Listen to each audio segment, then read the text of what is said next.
listening to the Mark Bradford Alchemy for Life podcast. Hey, what's your soup? Nope, not doing it. Well, hey there. What's your superpower? Oh my God. No, I'm not asking you that. I'm going to do one of these things where I talk about something so that you know it's not what we're talking about, so we can put it to rest and then talk about the real thing. Okay? So the thing I want to talk about first is the whole superpower thing, right? You hear people say, what's your superpower? My superpower is blah, blah, blah. No, it's not. No, it's not. Maybe you're decent at it. Maybe you're actually quite good at it, but that doesn't make it a superpower. I mean, a superpower essentially means it's something that's above and beyond like what you would even think a human can do. I mean, it's like it defines you. It's such an amazing thing, right? So if you say my superpower is meeting people, well, then you better have met 6.4 million people then.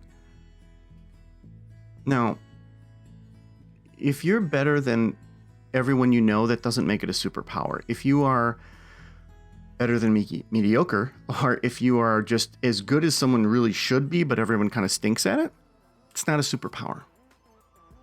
If someone is a world-class juggler and they can keep 72 things in the air at one time, which seems absolutely impossible, sure, juggling's their superpower, let's say.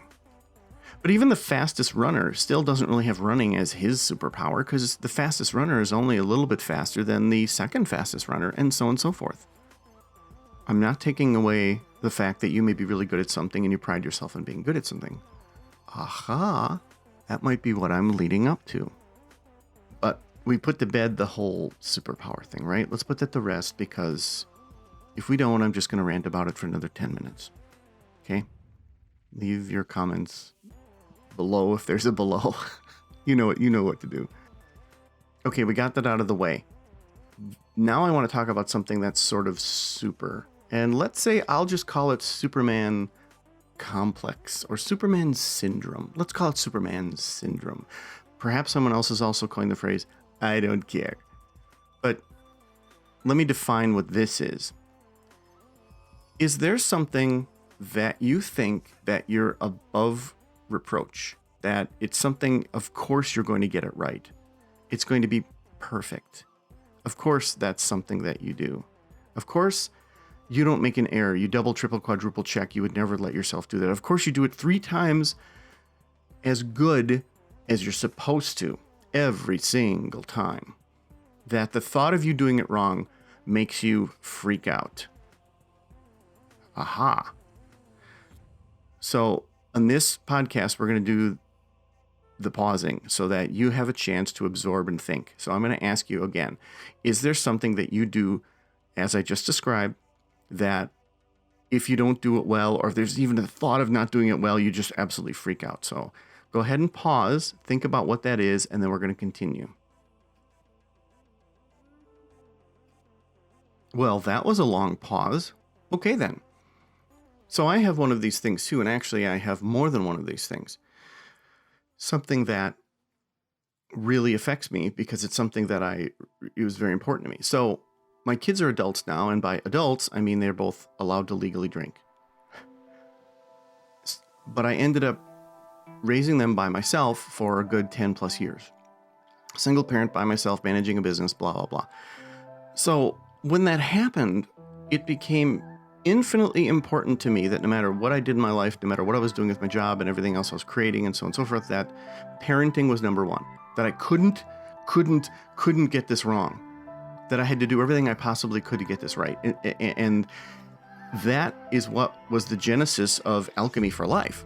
Actually, was something a psychologist told me, which I've said in the Alchemy for Life Formulas for Success book, and that title should be longer, really, apparently.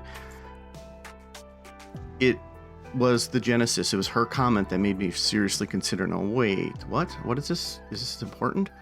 And it was, the whole, but Mark, what are you doing for you?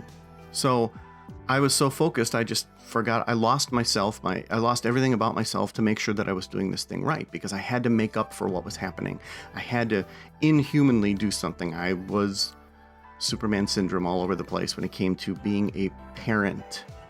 So that was my thing And I've only started to really realize just how much that took over and just how much that allowed me to be, let's say, taken advantage of in some aspects, because I wanted it so badly. I wanted to make sure it was okay. So in that case, you saw the big disadvantage of having this Superman syndrome item.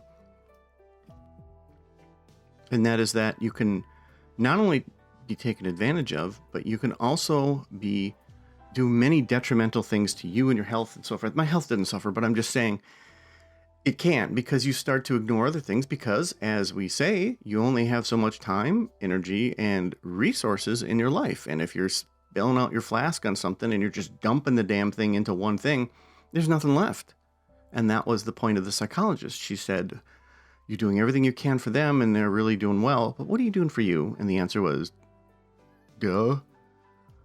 So now that you've thought of what thing in your life is your button, is your Superman syndrome, you can now think about how people could possibly take advantage of that, or how you could be taken advantage of. So I'm not saying there's anybody in your life doing anything nefarious, but go ahead and pause again and think about either times at which that's really bitten you, or people have actually kind of taken advantage of it.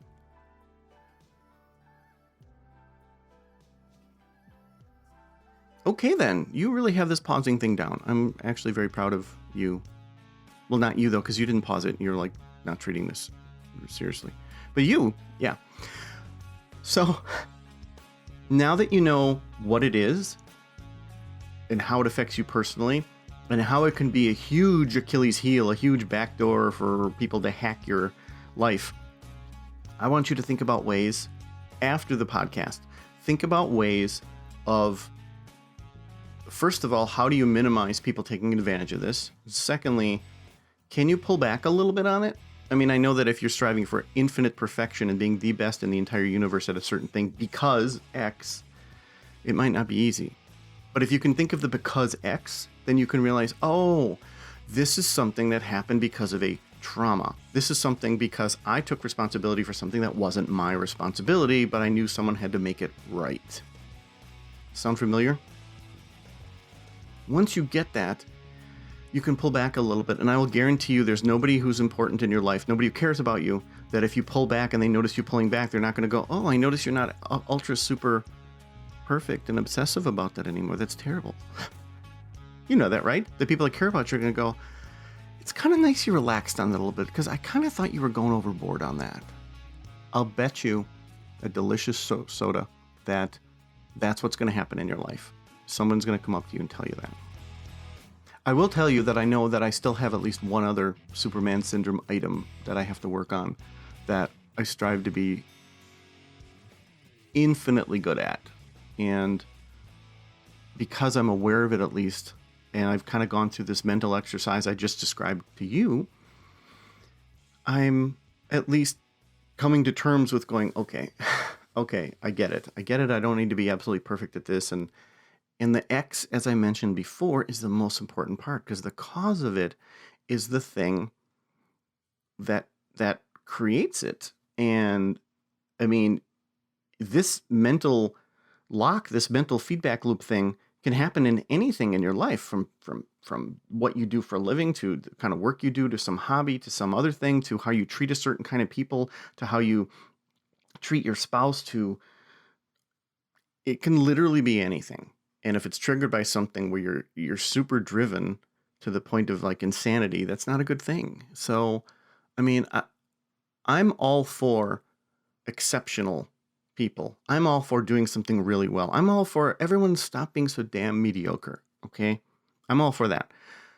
I'm just saying there's probably a thing in your life that's exerting a bit too much control over you because of a thing, imagined or not imagined, because of something that happened, whether it happened yesterday or happened 20 years ago, that might be causing you a bit more stress and extra bonus focus. And we just want to pull back on that. And that's one of those things where I talk about time, energy, and resources, where you're like, Mark, there's only a finite amount of all those. Well, yeah, but there's all these other things you're wasting it on. And this is one of those things you might be wasting it on. So I hope this was helpful, and I hope you enjoyed the pauses, because they're really useful. And again, this is only 10 minutes, so feel free to listen to this again. And when you get to the pauses, actually pause that time and do the little exercise. And I will see you next time. Hey, it's me. Thanks for listening. I appreciate it. Got to tell you that The Sword and the Sunflower has been out. And if you pick up a copy of The Sword and the Sunflower, you'll be ready for the release of Amira, the epic conclusion to the story of the Sword and the Sunflower.